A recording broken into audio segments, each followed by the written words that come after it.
What's up, party people? It's your boy Sean. Having some problems with my camera, so that's why the less than enthusiastic open. I wasn't even sure if I was going to record. So anyway, Sean Rueter, CageSideSeats.com, Pro Wrestling Talk, like a house fire.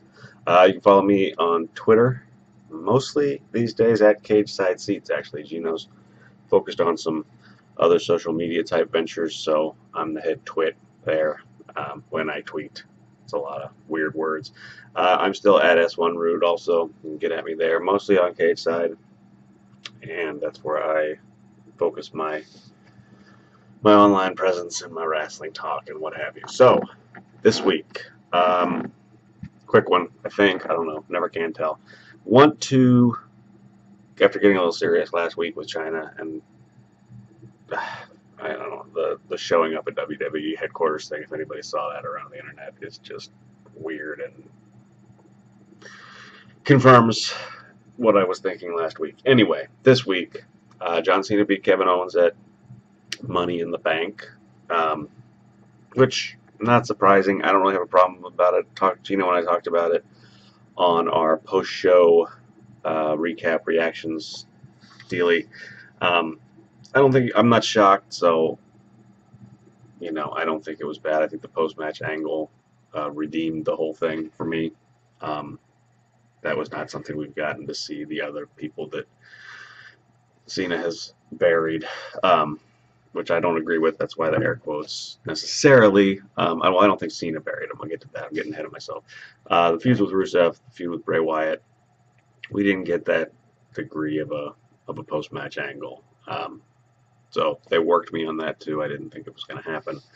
So there's that. But what I really want to talk about here is the fact that would I like to have seen him do a stretcher job after the match at the pay-per-view? Yes. Am I completely pissed off that he only needed to be carried off? No, and especially since he took Monday night off. I have not read SmackDown spoilers. I'm not sure when this is going to get posted. I'm doing it on Wednesday. So I'm impressed by the fact that he didn't show up on Raw and that they have actually, sold it as injuries related to the apron powerbomb. I think that's pretty huge. And I think, there has long been a debate about is it Cena who argues for his character to be presented this way, or is it Vince and the bookers that, push it? I'm sure that at times in the past, the current United States champion, Mr. Cena, has been complicit in his booking. I don't think everybody makes bad calls. In retrospect, I mean, one of the things that people throw up as an example of this all the time is there's Talk is Jericho, I think it was, with Edge, where they talked about how they did some of the Nexus stuff, and that Cena decided that he needed to, brush off a finisher and all that stuff, and that was proof that he buried Wade Barrett in the Nexus. I think time has shown us that maybe that wasn't the right call in the moment, and maybe there was a little bit more heat that could have been generated from that angle. I don't know that any of those guys was a breakout star, which I think one of the things that you're seeing is that Cena, Vince, etc., are recognizing that Owens is a different level of talent from anybody that was in the Nexus angle, and even from Rusev and Bray, who are really amazing talents in different ways. Bray as a talker and a storyteller, obviously, and a decent in-ring worker who integrates his character into his in-ring work. That's his gift there, but he's not going to bring General to any 5-star classics, I don't think. I'd be happy to be surprised there. And Rusev, who, I think is kind of the sky's the limit a little bit with that guy, but it's going to require some more help from others in telling his story, just because I don't think he can just grab a microphone and sell something the way Owens can. Whereas Owens is Rusev in the ring and Wyatt on the mic. And I think, like I said, Cena recognizes that, Vince recognizes that, so they're going to get everything they can out of this guy. Do they wish he looked like Brock? Probably, but he doesn't, and there's a lot to work with there too. So they see this as different. So any input that Cena does have, I think he is also on board with the fact that we need to make this guy now as big as possible. So, but so like I said, so if we're gonna give him crap for the times when he supposedly decided to go over people and make them look bad, we have to also give him credit for this time when he is obviously choosing to go a little bit farther than he even went with, feuds with people like Brock, where maybe he got helped off, but it was very clear that I think that after the Extreme Rules match, right after Brock came back, I'm pretty sure that like even though he was helped off, he like came back and talked to the crowd or something. I think that might have been when he was going through his divorce, and he said he was going to take time off and move back a minute later. But I mean, that was much more of a no sell of something than what we got with Owens, which was the full walk off and then not being on Raw, which is, like I said, I think is pretty huge. So I think this is, this is also, there's been a couple of, better pieces than anything that I'm rambling on here about, talking about whether or not we're in this sort of third act of Cena's career. I don't know, I sort of jokingly like to think of it as his lion in winter phase. Little Winston Churchill joke there for you. I know that's going to go over big with everybody. All my history marks out there. Anyway, so yeah, but I mean, I think, he's not going to suddenly start losing all the time. That's not the character. That's not where the money is in the character. I have long been in the camp that thinks there's a really good story to tell with actually giving him a losing streak, the way they pretended he had one in between the Rock matches at Manias.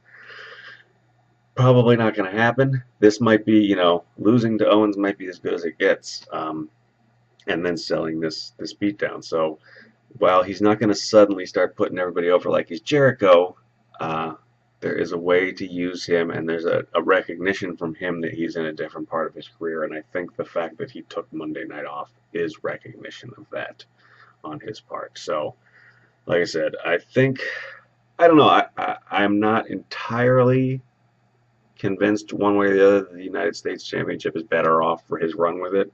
I think we'll need to find out who holds it next and look back on this period of time to decide that. It's the sort of like the argument that Jay Lethal is making at Ring of Honor, which is super hype for Best in the World this weekend.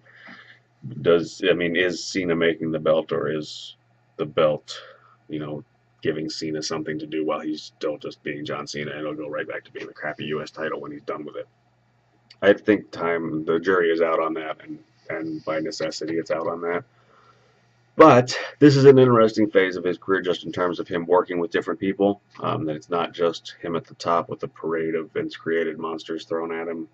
He's working with some of that. I mean, that's what Rusev was. Owens has got a little bit of that in him, but he's also, putting on matches with Neville and Sami Zayn in between there, and Dolph Ziggler and Dean Ambrose, which, you look back on it, and we all sort of snickered when Dean Ambrose answered the U.S. title open challenge and didn't get it done and got a little bit of a rub from Cena, but that was sort of the kickoff of him as a main eventer again. So, it's interesting. I think it's different, and it's, like I said, I feel like it's something that Cena deserves credit for. I don't know that it's, oh my God, he's a genius and he's so selfless, blah, blah, blah. But like I said, if we're going to knock him for the past stuff, not putting people over and not selling stuff, we should give him credit when he is doing that, and that is what he's doing here. Even with the win, I think as far as establishing Owens' heel character, being a poor loser kind of a thing, which I think, one of the great things about the Owens character and the NXT carryover is that there is an argument. Maybe I am a mark. I'm biased in this regard, but his argument that Cena was condescending him is not invalid.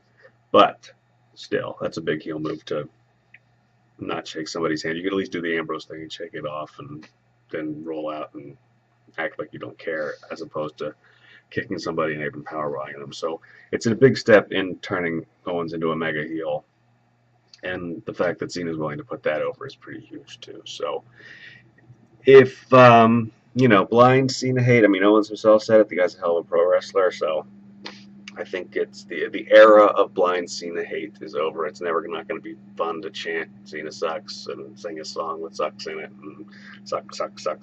That's been fun since Kurt Angle. The word suck is just funny. But if you are legitimately of the opinion that John Cena sucks, this is not going to be a great time for you right now, I don't think, and you're probably just going to have to deal with it.